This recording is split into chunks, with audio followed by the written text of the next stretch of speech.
Konnichiwa guys, I am Yoviraj Jakkal, welcoming you all on the new platform Loops of Biology.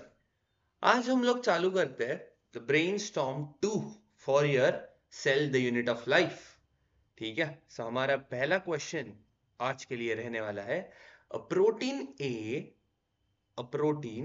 A is not able to synthesize. ठीक है, not synthesized.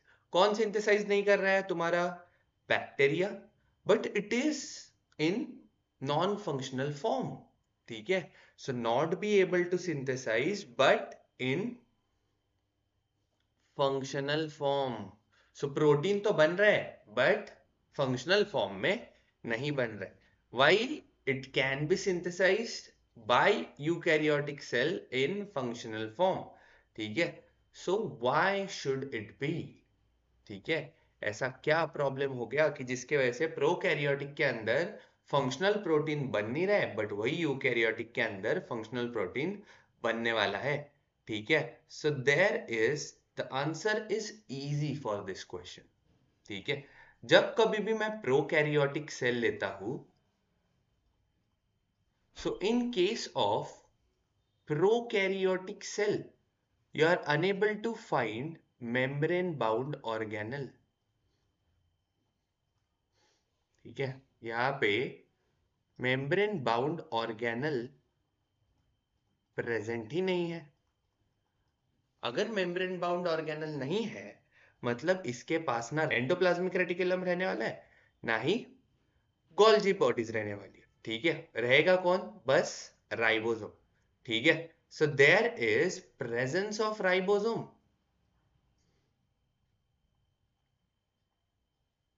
ठीक है, but there is absence of ER and Golgi apparatus. ठीक है, तो अगर ribosome ने protein बना भी दिया, ठीक है, the protein is synthesised but ये प्रोटीन कैसा है? It is non functional. और प्रोटीन की फंक्शनैलिटी डिसाइड की जाती है by its three dimensional structure. ठीक है, अगर कोई प्रोटीन फोल्ड नहीं होता, अपने proper three dimensional stable structure में नहीं आएगा, तो वो किसी काम का नहीं रहेगा. सो अगर यहाँ पे ER नहीं है और गोल्जी apparatus ही नहीं है, तो यहाँ पे इसका जो फंक्शनैलिटी है वो गेन नहीं होगा. ठीक है, सो यहाँ पे सीखने को क्या मिला? इन case of note, the protein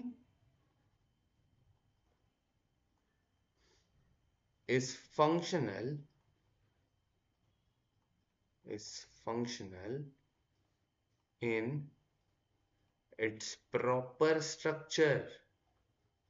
ठीक है, अगर इसका प्रॉपर स्ट्रक्चर ही नहीं रहेगा और ये बिखरा हुआ रहेगा कैसे भी स्ट्रक्चर में, तो प्रोटीन काम करने वाला नहीं है. एंड यूकैरियोटिक सेल के पास just because of presence of ER and Golgi apparatus है. ठीक है, तो ये क्या कर पाएगा? प्रोटीन को स्ट्रक्चर दे पाएगा. So proper structure of protein is going to be gained. ठीक है, सो इसी के वजह से क्या हो जाएगा? प्रोटीन यूकैरियोट्स में तो काम कर रहा है बट प्रोकैरियोट्स में काम नहीं करने वाला. ठीक है, so it was easy PG question. Next one, if a cell is unable to divide because of lack of cytoskeleton. ठीक है, मजेदार चीज है. सेल डिवाइड नहीं कर पा रहा है. ठीक है, कौन नहीं है? Lack of cytoskeleton molecules. ठीक है, then which organelle is going to be affected? अब पहली चीज इस आंसर में ये सीखने मिलेगी that whenever the cell division is going to occur. ठीक है, ऐसे सेल डिवीजन में you are going to see two thing.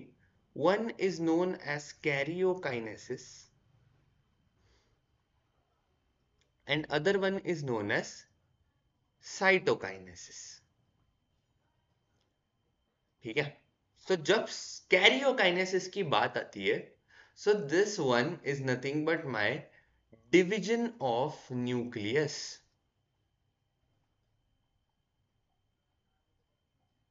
ठीक है, जहां पे क्या हो जाएंगे, क्रोमोसोम सेपरेट हो जाएंगे basically. And when ever cytokinesis is going to be there, there is going to be division of cytoplasm. ठीक है, सो दोनों जगह पे साइटोस्केलेटन तो यूज होते हैं, और हर एक साइटोस्केलेटन की स्पेशलिटी क्या है, द चेन और the polymer of cytoskeleton has to form properly. ठीक है, सो यहाँ पे क्या होने वाला है, there is going to be use of spindle fibre. सुना तो रहेगा सबने. ठीक है, so there is going to be the use of spindle fibre. वही साइटोकाइनेसिस में एक साइटोस्केलेटन यूज होता है जिसका नाम है माइक्रोफिलामेंट. ठीक है, सो जब कभी भी हमारे पास ईदर स्पिंडल फाइबर बन रहा है या फिर माइक्रोफिलामेंट बन रहा है, बट इसका क्या बनना चाहिए भाई, पॉलीमर. ठीक है, जब पॉलीमर बनेगा तभी तो जाके ये क्या होगा, एक लंबी रस्सी की तरह जाके अटैच होगा. ठीक है, सो ये पॉलीमर बनने के लिए तुम्हारे small units which are called as monomers, इनकी जरूरत पड़ेगी, राइट. और ये क्या होने चाहिए, एक दूसरे के साथ अटैच होने चाहिए. और ये अटैच होते वक्त हर यूनिट के अंदर there has to be presence of ATP. तभी जाके क्या होने वाला है, एक यूनिट दूसरे यूनिट के साथ अटैच होगा. अब इसमें आ गई हिंट, बन गई बात. ठीक है, सो जैसे ही एटीपी आ गया तो हमारे पास क्या सवाल पूछा है, which organelle has been affected and how does it affect. ठीक है, सो एटीपी बनने से रहा. ठीक है, अगर एटीपी नहीं बन रहा मतलब कौन अफेक्ट हो गया, the mitochondria is affected.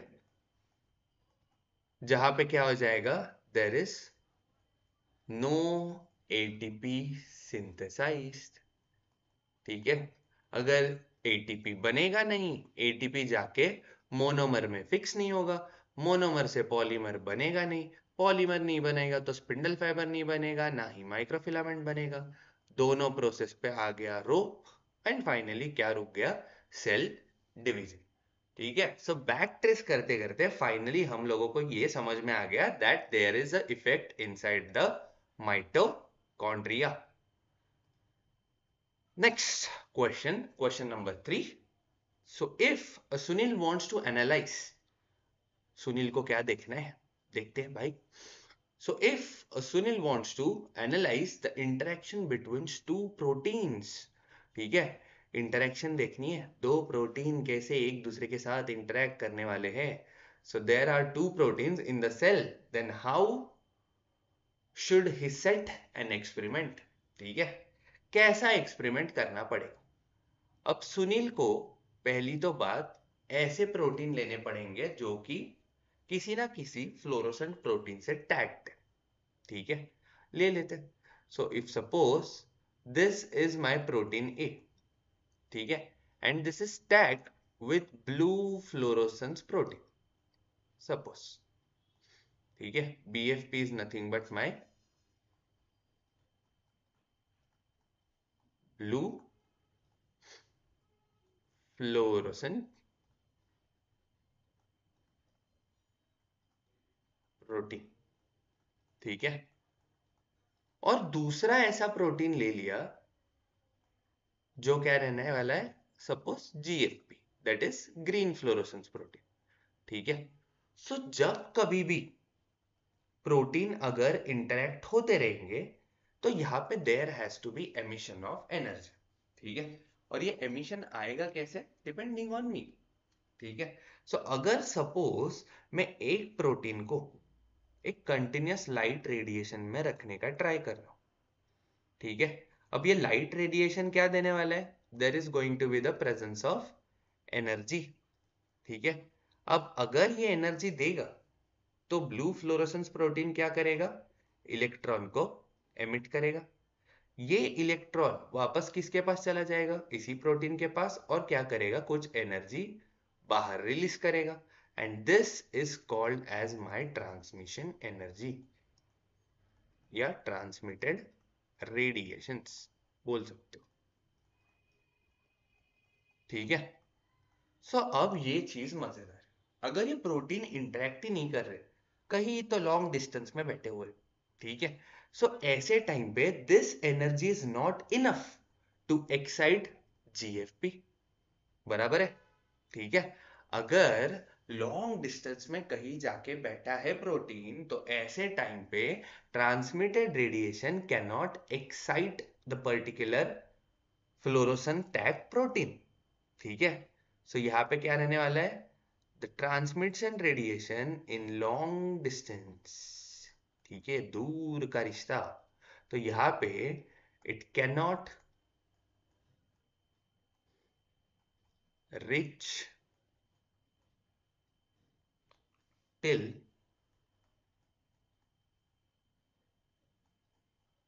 GFP. ठीक है, it can not reach till GFP. अगर जीएफपी तक पहुंच ही नहीं पा रहा है तो कैसा बात चलेगा? ठीक है, सो ऐसे टाइम पे अगर प्रोटीन पास में आ पा रहा है, सो जैसे ही पास आएगा तो ऐसे इस टाइम पे क्या होने वाला है? There is going to be the capturing of this transmitted radiation. So जैसे ही डिस्टेंस कम होता गया, ठीक है, there is decreased in distance. That means protein has to interact. ठीक है, पास में आके बैठा तो ये प्रोटीन क्या करने वाला है? इंटरैक्ट करने वाला है। So this radiations have excited the GFP. ठीक है, और यहां से जो भी सपोज एक्स रेडिएशन ट्रांसमिट हो गए, this are going to give me a colour. ठीक है, सो जैसे ही मेरा कलर दिखना चालू हो जाएगा, ठीक है, so that means interaction of the protein is taken place. ठीक है, ये टेक्निक को पढ़े लिखे लोग बोलते हैं फ्रेट।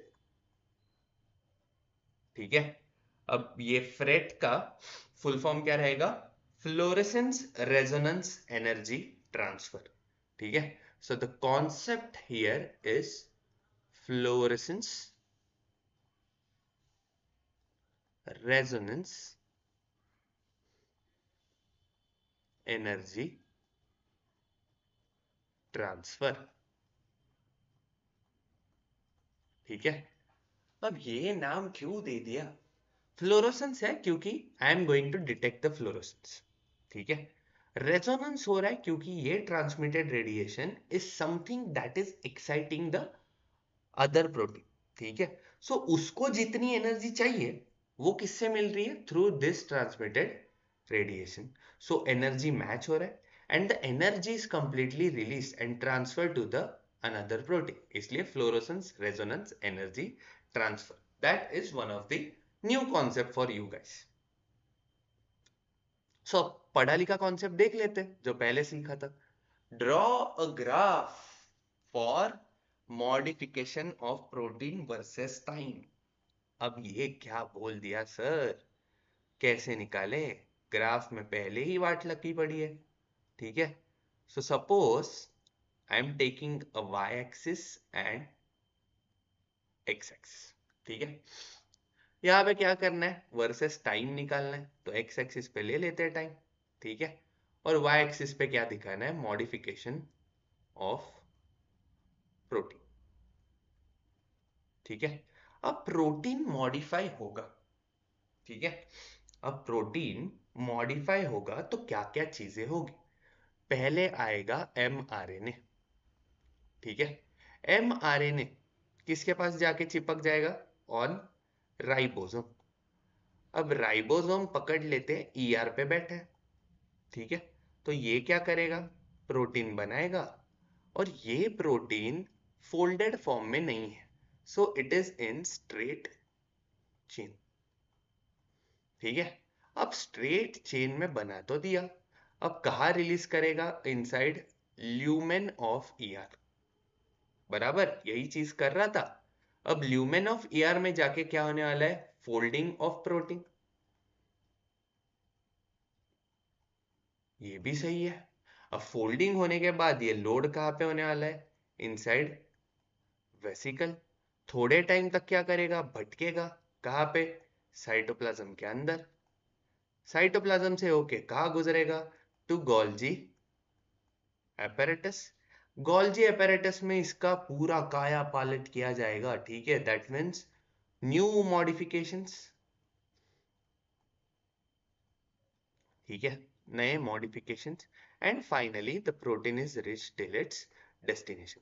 बधाई हो, प्रोटीन पहुंच गया डेस्टिनेशन तक, ठीक है। सो अब कैसे पहुंचेगा, लेट्स सी।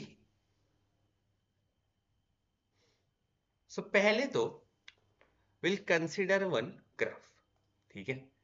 पहले प्रोटीन बिल्कुल भी मॉडिफाई नहीं था, ठीक है। इसके बाद देयर इज,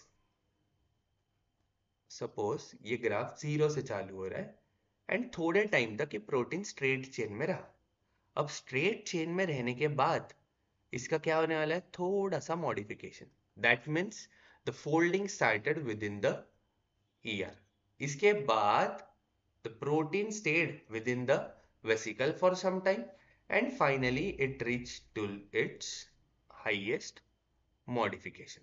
सो मॉडिफिकेशन जो हाईएस्ट रीच किया within your Golgi apparatus, ठीक है, वो कहां पे होने वाला है, एट अ पीक, ठीक है। यहां पे जो स्टेबिलिटी दिख रहा है, this is within the vesicle, ठीक है। मॉडिफिकेशन बढ़ रहा है, ठीक है।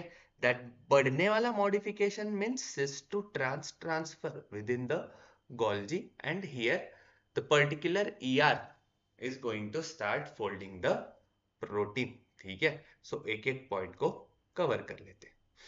सो फर्स्ट केस कौन सा कलर यूज करें, व्हाइट, चलो।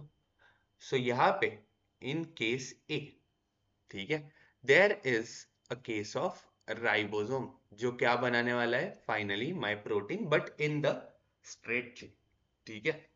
जैसे ही स्ट्रेट चेन बन गया, ठीक है, ये प्रोटीन इस पार्ट के अंदर, ठीक है, during this part that is within the part B entered within the lumen of ER. अब ईआर के ल्यूमेन में गया है, तो till this point that is point C, ये क्या होने वाला है, फोल्डिंग, ठीक है, इजी। अब फोल्डिंग के बाद for some time it is staying within the vesicle inside cytoplasm. So ये क्या हो गया तुम्हारा, स्टेप डी। जैसे ही स्टेप डी गया, टिल गोल्जी apparatus, ठीक है, यहां पे तुम्हारा कोई भी चेंज आने नहीं वाला है, ठीक है। So there is nothing but here no change is going to occur. अब जैसे ही चेंज नहीं आने वाला है, तो ऐसे टाइम पे क्या होने वाला है, till the peak of point ई, ये प्रोटीन सिस टू ट्रांस क्या हो रहा है, ट्रांसफर हो रहा है। एंड सिस टू ट्रांस क्या था, सिस्टर ने मैचुरेशन मॉडल याद आ रहा है, ठीक है। So there is cisternal maturation model, जहां पे सिस टू ट्रांस जाते वक्त the protein is going to get modified with the help of new enzymes, ठीक है। After E the protein is not modifying again, why, क्योंकि ये पूरे modification हो गए एंड फाइनली तुम्हारा प्रोटीन क्या हो गया, डेस्टिनेशन पे पहुंच गया in its functional form. So हमें एक ग्राफ के अंदर एमआरएनए, राइबोसोम ने प्रोटीन बनाना, ल्यूमेन में डालना, फोल्डिंग होना inside the ER, finally vesicle के थ्रू साइटोप्लाज्म में आके गोल्जी apparatus तक पहुंचना, एंड फाइनली उसका न्यू मॉडिफिकेशन होके डेस्टिनेशन तक पहुंचना।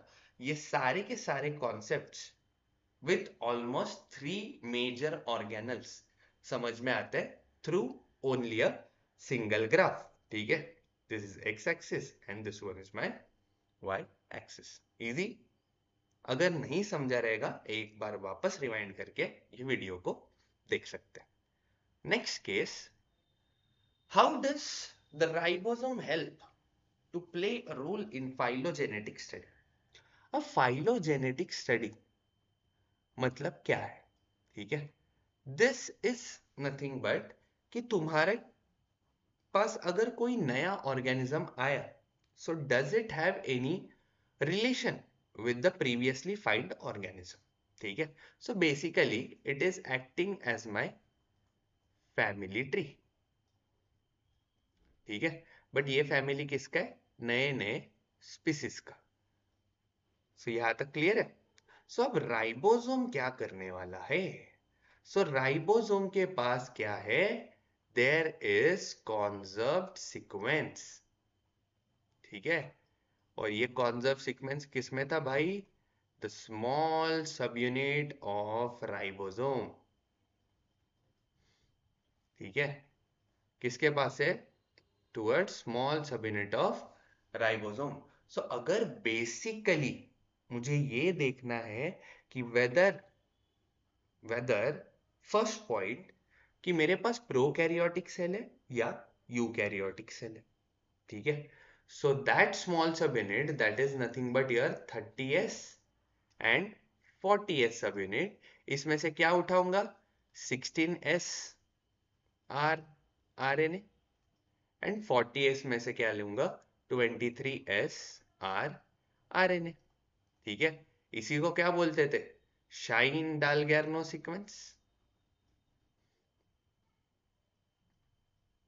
ठीक है, और इसको क्या बोलते थे? Kozak sequence. ठीक है, सो ये दो सीक्वेंस लेके जब कभी भी मैं डीएनए का सीक्वेंसिंग करूंगा, ठीक है, अब यहाँ पे तो डीएनए है नहीं, कौन प्रेजेंट है? RNA. So let's see nucleotide sequencing जब कभी भी होगी, इसके अंदर क्या सीक्वेंस प्रेजेंट है बेसिकली। ठीक है, तो ये सीक्वेंस के ऊपर I can match particular DNA, match the particular DNA with database, एक तो डीएनए में कन्वर्ट कर लो या आरएनए में वैसे भी रख सकते हो, but that is a little bit riskier, क्योंकि आरएनए की जो भी हाफ लाइफ रहती है, means degrading ability is quite high. इसके वजह से एमआरएनए को भी पकड़ने के लिए क्या रखा था? राइबोसोम पास में रखा था। तो इसलिए इसको डीएनए में कन्वर्ट कर दिया, इसका डेटाबेस से क्या कर दिया? मैच कर दिया, एंड क्लोजली रिलेटेड स्पीसीज के पास क्या कर दिया? रख दिया। सो क्लोजली रिलेटेड स्पीसीज के पास क्या कर देंगे? इसको सेटल कर देंगे। So this study is used whenever the new organism is found. ठीक है, सो आई होप तुम्हें ये लेक्चर पसंद आया रहेगा, और इसी के साथ हम लोग ये चैप्टर खत्म करते हैं, that is cell the unit of life. ठीक है, सो फाइनली हमारे दो brainstorm with all the concept about this particular chapters are over. If you have any doubt just please tag me on the comment section, and if you didn't understand anything, please let me know in the comment box. I hope you have liked this video and this chapter, and you are loving our channel Loops of Biology. Please do not forget to like, share and subscribe to this channel, and please click on the bell icon so that you can give new notifications for the upcoming videos. Thank you guys. Bye bye. See you in the next video.